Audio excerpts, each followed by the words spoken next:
मैं तो विद्यार्थी हूँ। राकेश सिन्हा जी जो हैं वो संघ के जानकार हैं। मैंने तो संघ की किताब जब लिखी तो भी संघ को जानने की कोशिश की है कि क्या है। एक बात तो समझनी चाहिए कि संघ को यदि समझना है तो वो थोड़ा सा कॉम्प्लिकेटेड सब्जेक्ट है। उसको आप किसी एक बयान से किसी एक चीज़ से समझना थोड़ा सा मुश्किल होता है और उसके अलग अलग एस्पेक्ट्स होते हैं कि आप किसी भी तरह से वो जैसे पंचतंत्र की कहानी की तरह से है कि हाथी को आप कहाँ से देख रहे हैं वहाँ से संघ समझ में आएगा। किसी को पूंछ लगेगा, किसी को सूंड लगेगा, किसी को खंभा लगेगा पैर की तरह से। लेकिन संघ और प्रधानमंत्री जी के रिश्ते में मुझे कोई कन्फ्यूजन ऐसा नहीं लगता कि कोई तनाव हो। वो संघ के प्रचारक रहे हैं और एक और संयोग है कि जो अभी सरसंघ चालक हैं, प्रमुख है संघ प्रमुख मोहन भागवत जी और प्रधानमंत्री नरेंद्र मोदी, वो बराबर उम्र के हैं, संघ में भी बराबर की उम्र के जी। वो एक साथ प्रचारक रहे हैं करीब करीब। तो उनके रिश्ते, बल्कि ये कहा गया आगे आकर कि पहले जब कहा जाता कि संघ जो है बीजेपी का बिग ब्रदर है तो अब वो ट्विन ब्रदर हो गए। पहले जब हम लोग चर्चा करते थे कि नागपुर जो है वो कंट्रोल है, रिमोट कंट्रोल के तौर पे काम करता था, आज आप इस पर बहस कर रहे हैं कि जेपी नड्डा साहब ने जो बोल दिया, तो क्या इतना रिवर्स हो सकता है कि एक समय तक, कुछ समय पहले तक हम नागपुर को रिमोट कंट्रोल बोल रहे हो और आज नड्डा साहब कह देंगे तो काम चल जाएगा।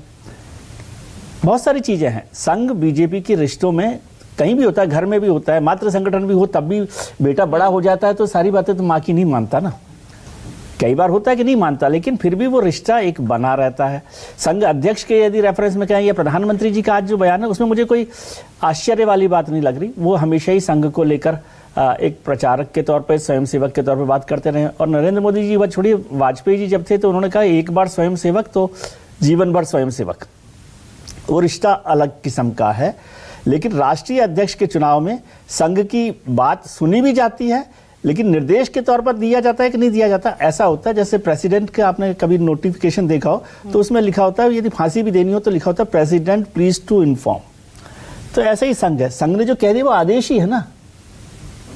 बड़ा घर में जब मातृ संगठन है तो माँ ने जो कहा वो आदेश है। अब उस आदेश को कैसे लेना है, माँ भी देखती है बहुत बार क्या करती है। लगातार जो बात होती है कि संघ में और भारतीय जनता पार्टी के बीच रिश्तों में चर्चा होती रहती है। कभी कभी विवाद भी होता है तो संघ कहता है कि भाई आप तय कर लीजिए, लेकिन जब वो ये कहता है ना कि आप तय कर लीजिए तो फिर भारतीय जनता पार्टी को वो तय करना पड़ता है जो संघ कह रहा है।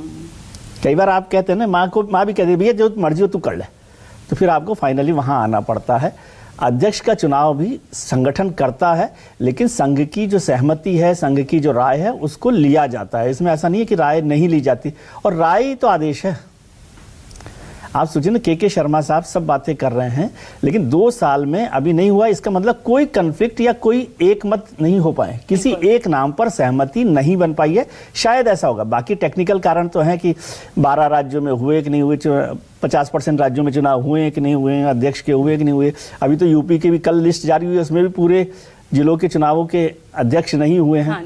और चुनाव, ये भी बात सच है कि वहां पर सर्वानुमति या सहमति ही चुनाव है। यदि ऑन रिकॉर्ड देखेंगे तो कोई चुनाव ही नहीं हुआ है। 1951 से लेकर आज तक की बात जो अभय दुबे कह रहे हैं वो बात ठीक है, एक भी चुनाव नहीं हुआ। लेकिन चुनाव तो राहुल गांधी जी ने एनएसयूआई का भी करवाया था, एक प्रोसेस शुरू किया था।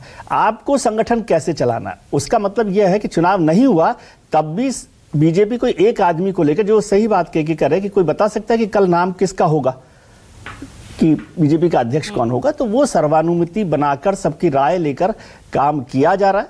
और ये बात है कि बेटा जब बड़ा हो जाए, अच्छा कमाने लग जाए तो उसकी थोड़ी ज्यादा चलती है। तो यही बात फिर तनातनी का कारण बन रही ना।